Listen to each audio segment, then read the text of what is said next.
everyone, welcome to the second part of the online training. In this part, we will talk about permanent makeup eyebrows. These are foundational and fundamental knowledge when it comes to PMU brows. First of all, we're going to talk about the pre-op and post-op instructions. So I usually have my pre-op, post-op instructions posted on the website. And an extra part or an extra way that I also do is I try my best to remind the client as much as I can. So I have all of this also sent in a link to the automated email that is sent out to the client before their appointment. And also after they book the appointment, this exact same thing also is posted on, like the confirmation page as well. So basically, I wanted the clients to be as prepared as much as possible. When I was new in my career, I had too many incidents where the clients be like, no, I didn't know about Botox, not having Botox X amount of days before the treatment, or the clients be like, no, I didn't know that I'm not supposed to like get them wet the first 24 hours or whatnot. So as time goes by, I sort of like learn to have that repeated pre-care and post-care instructions, like posted to them as much as possible. So that way, the clients are, well prepared, and they also feel more informative that you all the informations that you put out is very helpful to them. When it comes to this, you can also click on the link right here. It's gonna lead you to my website that you can also read like a fuller pre-care instructions on here if you want to. Let me try to get back to the other screen. All right, here it is. Okay, so as far as the pre-care instructions, clients know that they're supposed to come in with their brows already filled in.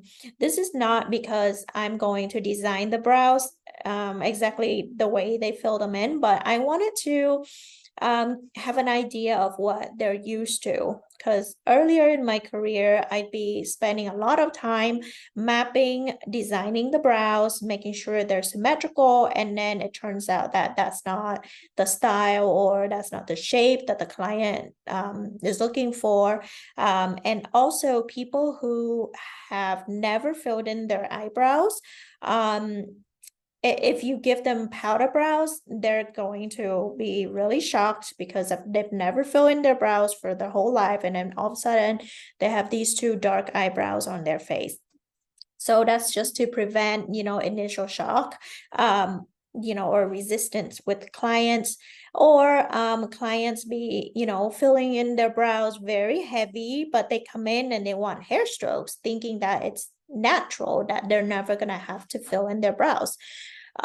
So by seeing the way how they fill in their brows, you understand a little bit of like what they're used to seeing themselves every day in order to give a more sounding consultation. It's more kind of like to give them heads up that if we're going with like say microblading, I'm sorry, not microblading, but hair strokes, they're still gonna have to continue to fill in their brows, and that if they're so used to seeing their brows always filled in, the microblading or the hair strokes will have gaps in between the brows. So it's more so just so that way you can have an effective consultation. It is also a way to help me to design the brows for them. If a client who never fill in their brows and they come in and they want me to design the brows, more than likely I will give them hair strokes because it's more natural, and if the strokes fade, they don't mind about the fading because every day they're kind of like used to not filling in their brows anyways. But with clients who have brows always filled in, like, like actual filled in, and they come in wanting hair strokes, I will advise them to get the combo brows, because that's going to give them that natural look in the front, but at the same time filled in like from mid until the end. So yeah. And I always have the client bring in, like advise them to bring in like their headphones with them. So that way they're not, all jumpy, and it's just kind of nice that they can just take their mind off of like the noise of the machine. Definitely, I will advise the client to, like shower 24 hours before the treatment, because when the brows are new, I recommend not to get them wet the first 24 hours. And also when they shower, when the brows are still so new, the pores can open and the pigment sort of like exit through the pores. I also advise clients not to have any alcohol or energy drink, fat burners, and things like that, because it can thin down their blood and make them bleed more during the procedure. So that's not a good thing if you're trying to implant the pigment and the skin just kind of like pushing the pigment out together with the blood. Aspirin or any painkiller or vitamin B, E, or fish oil will also make them bleed more as well. So they need to stop taking these at least 24 hours before the procedure. However, I do find that people who have been using aspirin for a long time, even if they stop taking it for 24 hours, they still tend to bleed a little bit more than usual. So yeah, that's just one of the disadvantages that you have is, people long time user of aspirins. 2 days before the treatment, I do advise clients to drink more water, so that way the skin can be hydrated. Definitely no Botox or fillers less than 2 weeks, because during the procedure, we're going to need to stretch, a lot of stretching and pulling. So if Botox isn't set, that can potentially make the Botox move. So I always advise clients to wait for at least 2 weeks before the treatment and after the treatment, because after the treatment, the pigment needs to be completely healed before they can get Botox, because again, Botox, when it travels under the skin, it can potentially make the pigment fade faster when it's not yet settled. No tanning or laying under the sun before or even after the procedure. And also if they're using retinol on their forehead, retinol or retin A is very strong. It can potentially travel under the skin. So and there's nothing too concerning about retinol or retin A. It's just that it's going to fade faster, and the pigment that you implant in is just not going to stay as well. If they want to wax or tint their eyebrows, they should be doing that at least 3 days before the procedure. I usually put no visitors allowed in a room, but people still have their mom, their daughter or whatnot sitting there. But I ever since I put this, at least people know that, like, well, if I let them sit, it's more kind of like just like a courtesy. And the reason is because they can't be talking during the procedure. That's number one. But that's not even important. The most important thing is that if they have like their like visitors with them or people with them, they always ask for their advice, which is fine, but then it's more like you do what they want and then they do what the other person want, and then in the end it's like you have to keep making adjustment just because the other person want this person to have certain way of eyebrows, but this person doesn't want to. So it's just more complicated. It's better if it's just you and the client. If the client agreed, accept to like whatever solutions or design that you give, fine. If not, then they'll tell you and you make adjustment. It's just more simple that way. All right, so that is the pre-care. And then as far as the post-care, I usually also have the realistic expectation and post-care instruction posted on the website, as well as in my automated email reminder. I also have this because the realistic expectations is super important.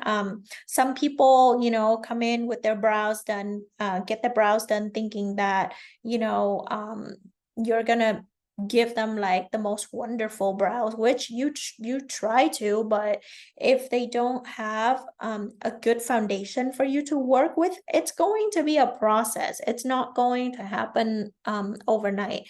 So that's why in my aftercare instructions, I list that, like a successful healed result really depends on the client. Like 50% it depends on the client, and the other 50% is really about your technique, right? And then during the whole healing process, they should not be touching the brows. Definitely no picking, peeling, rubbing, or scratching, because it can really, scratch off the micropigments on the eyebrows that have not settled yet. One thing that I always like verbally tell them is this right here, what they need to do. So I always have them, like tell them that they should not be getting the brows wet the first 24 hours, and they should not be using warm water to clean their brows. They should be using cold water to clean their brows. About the cleaning with diluted baby shampoo, I don't really do this anymore. The most updated instruction is posted on my website. And now I don't really have them. Let me see here. I don't really have them do the baby shampoo anymore. This is the pre-care. Let me find the app. The aftercare is on here.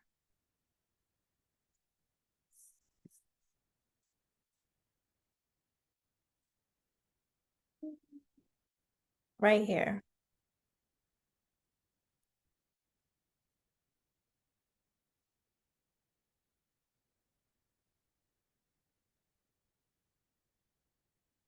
So right here, I have them, like no steaming, no fitness. I mean, they can exercise, but definitely no sweating. The reason is because when they sweat, it really make the pores open, and it can potentially make the pigment exit through the pores.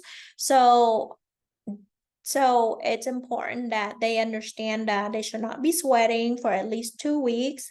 And they should not be, when it comes to, like steaming and hot bath, they should not be doing that for 2 weeks. Now, I feel like you need to emphasize the part that no bath, because when with some clients, when I told them that no hot shower, they would be like, okay, well, no, I didn't take hot shower. I do cold shower, and I just do a bath. And I'm like, oh, no bath, because when they sit and like hot bath, and their body temperature can change, and that can potentially open up the pores and make the pigment exit through as well.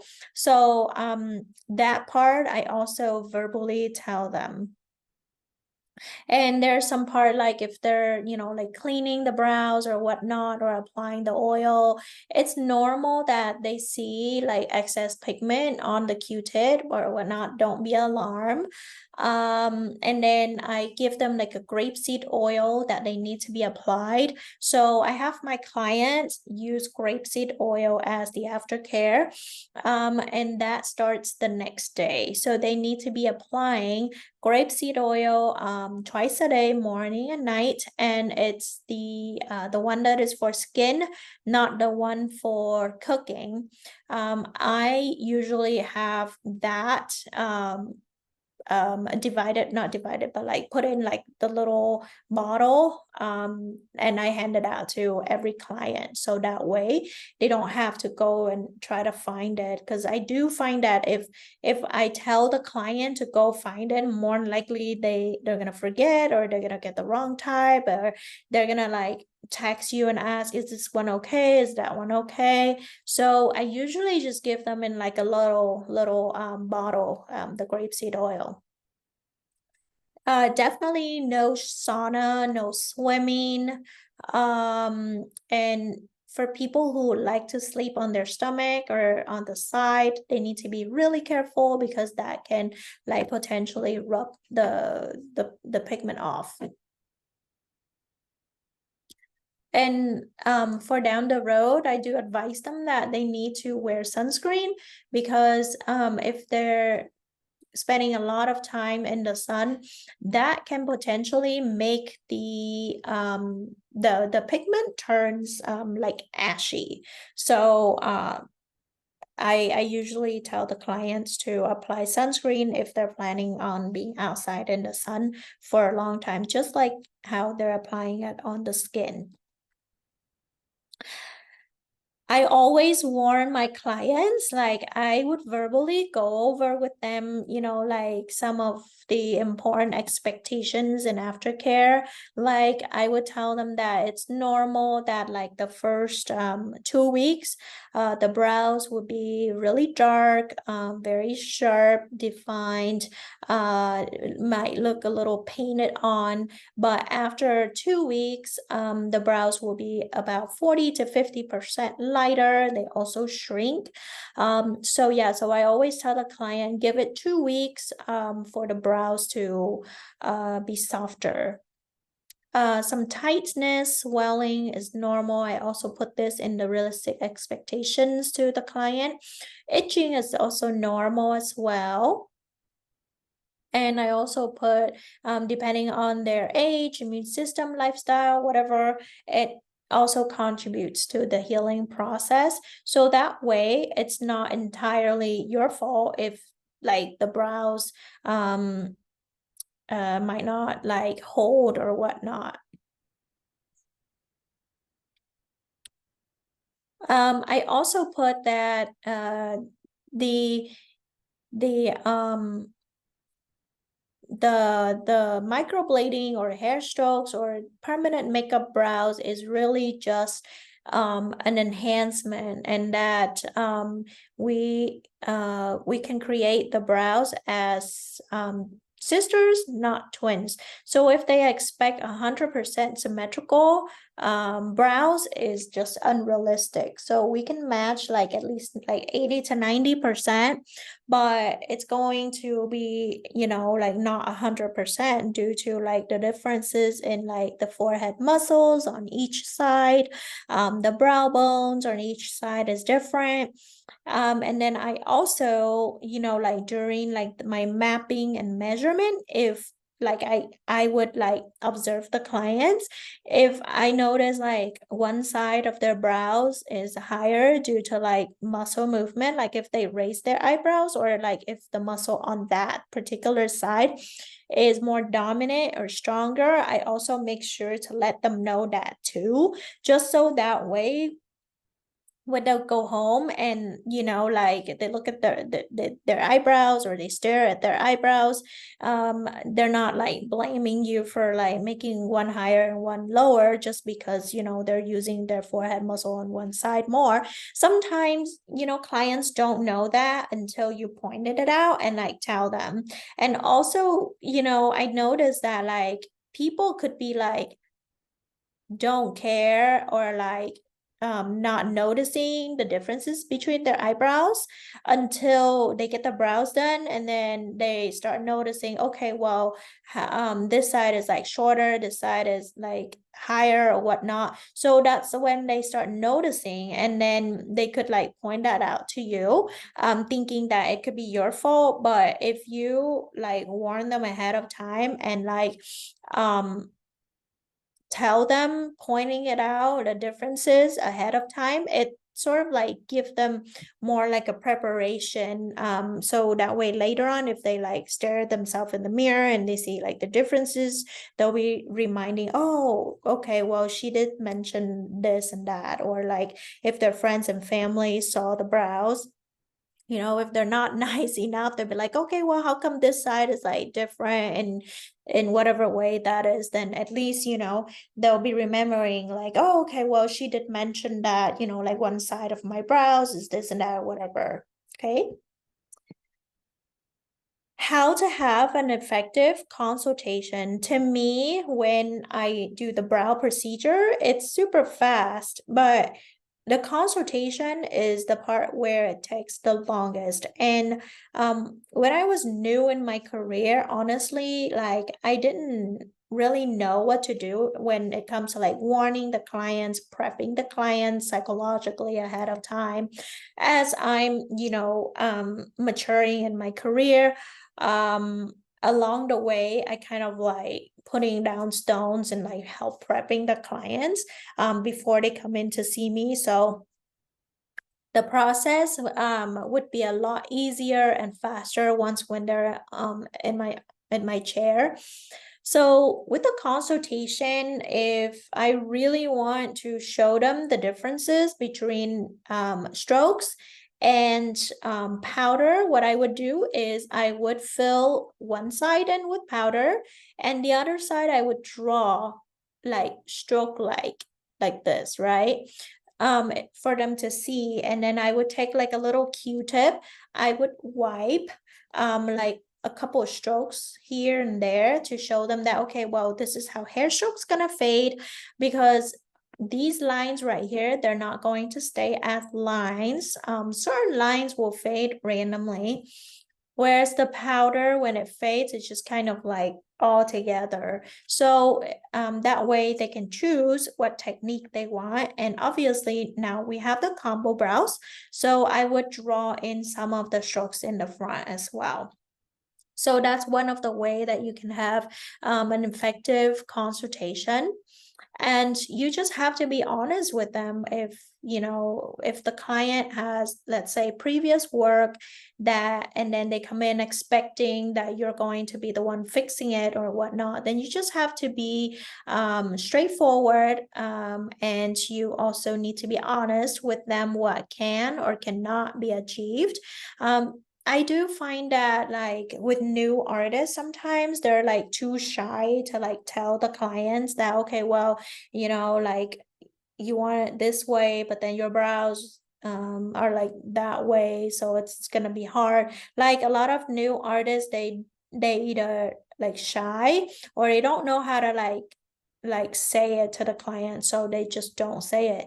And then once when the clients got their brows done, and if there's certain part that they were hoping to be otherwise, then that's when like all the misunderstandings, conflicts could happen. So it's better to let your clients know ahead of time what is realistic and what is not realistic, what can be achieved and what cannot be achieved. All right, we're moving on to brow mapping. This part, I will have a separate video showing you how to measure the brows. but just to give you an overall, all these lines that you're seeing with the numbers right here, they don't have to be in order. As long as you can get all these lines down, that's all that matters. These lines exist to help you find the points of the brows, the 5 points of the brows, basically. So A, B, C, D, E. So we have the top front, the bottom front, top arch, bottom arch, the tail, right? So as long as you can find your 5 points, and they have to match with this side, right? It can't be like, A is here and then over here, A is down here. So it has to be the same height and thickness. So that's why these lines run through the brows for that reason, is to help you staying as symmetrical as possible. And this is what it looks like when it's on human. I used like white string. Sometimes I use black string. It doesn't really matter what color strings you use. It can be black, white, or red. It really doesn't matter. It's just really just for your own guideline. So choose whatever you like. All right, brow shapes. When it comes to brow shapes, again, these are just important rules of the brows, such as the tail should not dip lower than this point of the front right here. So remember this line, the line number 6 right here, right? It runs from C all the way to E. This line is to make sure that the tail of the brow doesn't dip lower than this point of the front, right? So that's why it runs all the way across here. Now, if the tail dips lower than this line, the number 6, you know that it's dipped lower than the front, and that's a big no-no in brows. The higher the tails are lifted, the more it like of a natural lift it's going to give the client. The tail should be 1/3 of the brows. So the arch should not be like in the middle, because that's going to make the brows look like 2 parts. But the arch should be more kind of like over here. So that way it makes the brows like divided into 3 parts, and the tail should be 1/3 of the brow. There are a few different shape. This is a classic shape where it's not too archy, it's not too straight, it's not too thin, neither too thick. So this is like a very timeless shape that you can apply for pretty much anybody. And these are the points of the brows that we were talking earlier, that you need to find point A, B, C, D, E. Where E, which is the tail, cannot dip lower than C right here on the same straight line. Some people like a very tapered, thin tail where it's like arch and then it's tapered down like this. So it's different than here. Here it has that curve right here, whereas here it's just like taper straight down. It's suitable for people who might not have a lot of brow hair at the tail. So that way you don't have to cover like a large area where there isn't any natural brow hair. So it's suitable for people that don't have a lot of brow hair at the tail. It's also suitable for clients with high brow bone or like protruding brow bone. When their brow bone is like high and like protruding, you can apply the thinner tail concept, unless the client wants a thicker tail. The shape can also be like a soft round arch, where you see right here, it just round off. It doesn't really have much of kind of like a peak point like this. Some people like this shape. It's like round and curvy. It might be suitable for older or mature clients who want like an arch to be like really, really soft. It also gives the illusion of the brow sort of like framing the bone or hugging the bone. So it could suit for people who have prominent brow bone. Lifted brow tail with an arch. You see how like the tail is really lifted, and then the arch here, it also has a peak. This style is more on the modern side. It gives like a polished look, and it also give a lift to the face because the tail is lifted. There's also another style where today current trend is pretty popular as well, just like this one, but this one you can see the arch is more straight. The tail still stay nice and lifted, right? The only thing that changes is pretty much right here. You see, if you change a little bit of like the the design, then it will change the shape, right? Also, straighter brows tend to make people look a little bit younger, as well as like a lifted tail. Asian brows, again, the brows are very straight, kind of no arch or super soft arch. The front right here sits also flat or like straight across, no dipping. Here it dips, right? But over here it's like really straight, kind of like straight across. Male eyebrows usually is shorter, less of like a bottom arch. They're usually like bushy and looking thick, and the front doesn't dip low at all. Some men like their brows with like the lower tail, which is fine. This is also okay, as long as you follow with their natural brow hair. With male eyebrows, I don't recommend you to do male eyebrows when you're new. I would say wait until you have a little bit of experience, then you can start doing male eyebrows. And also with male eyebrows, we want to try to preserve or like working with their natural brow hair as much as possible.